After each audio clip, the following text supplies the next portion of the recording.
ॐ शुक्लाम्बरधरं विष्णुं शशिवर्णं चतुर्भुजं प्रसन्नवदनं ध्यायेत् सर्वविघ्नोपशान्तये वसुदेवसुतं देवं कंसचाणूरमर्दनं देवकी परमानन्दं कृष्णं वन्दे जगद्गुरुं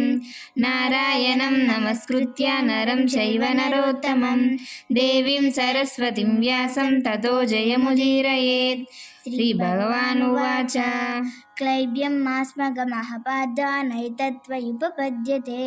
क्षुद्रं हृदय दौर्बल्यं त्यक्त्वोत्तिष्ठ परन्तप जातस्य हि ध्रुवो मृत्युः ध्रुवं जन्ममृतस्य च तस्मादपरिहार्येद्ये न त्वं शोचितुमर्हसि कर्मण्येवाधिकारस्ते मा फलेषु कदाचन मा कर्मफलहेतुर्भूमा ते सङ्गोऽस्त्वकर्मणि दुःखेषानुदिग्भ्रमणा सुखेषु विगतस्पृहः वीतरागभयक्रोधः स्थितधीर्मुनिरुच्यते ध्यायतो विषयान् पुंसः सङ्गस्तेषुपजायते सङ्गात् सञ्जायते कामः कामात् क्रोधोऽभिजायते क्रोधात् भवति सम्मोहः सम्मोहात् श्रुतिविभ्रमः श्रुतिभ्रंशात् बुद्धिनाशो बुद्धिनाशात् प्रणश्यति यद्यदाचरति श्रेष्ठः तत्तदेवेतरो जनः स यप्रमाणं कुरुते लोकस्तदनुवर्तते श्रेयान् स्वधर्मो विगुणः परधर्मात् स्वनुष्ठितात् स्वधर्मे निधनं श्रेयः परधर्मो भयावहः यदा यदा हि धर्मस्य ग्लानिर्भवति भारत अभ्युत्थानमधर्मस्य तदात्मानं सृजाम्यहम् परित्राणाय साधूनां विनाशाय च दुष्कृतां धर्मसंस्थापनार्थाय सम्भवामि युगे युगे ब्रह्मार्पणं ब्रह्महविः ब्रह्माग्नो ब्रह्मणाहुतं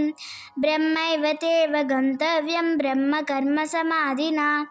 ज्ञानेन तु तदज्ञानां येषां नाशितमात्मनः तेषान्मादित्यमद्यं च ज्ञानप्रकाशयति तत्परम् उद्धरेदात्मनात्मानं नात्मानम् अवसादयेत्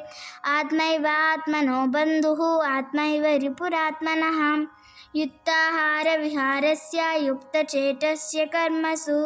युक्तस्वप्नावबोधस्य योगे भवति दुःखः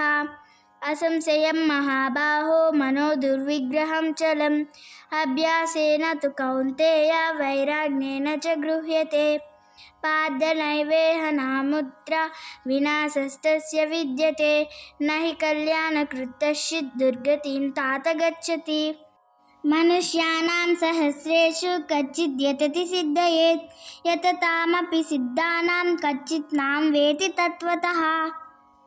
बहूनां जन्मनामन्ते ज्ञानवान् मां प्रपद्यते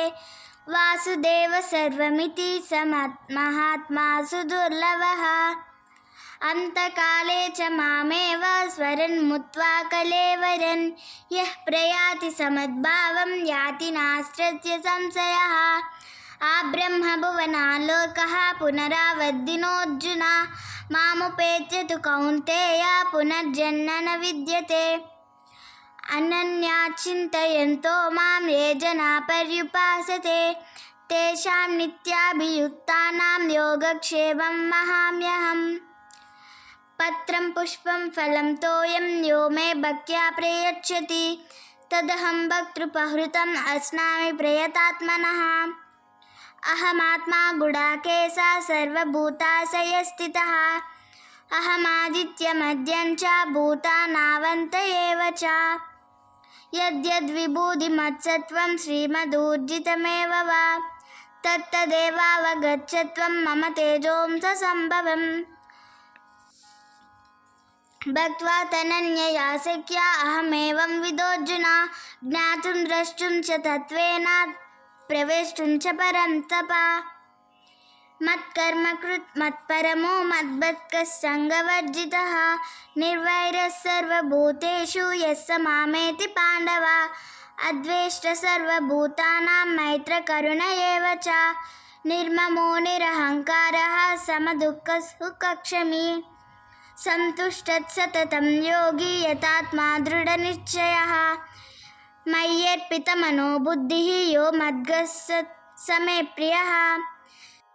सर्वतः पाणिपादं तत्सर्वतोक्षिशिरोमुखं सर्वतः श्रुतिमल्लोके सर्वमावृत्य तिष्ठति समं पश्यन् हि सर्वत्र समवस्थितमीश्वरं न हि स्नात्मानात्मानं ततो याति पराङ्गतिं मानावमानयोस्तुल्यः तुल्यो मित्राणि पक्षयो सर्वारम्भपरित्यागी गुणातीतः स उच्यते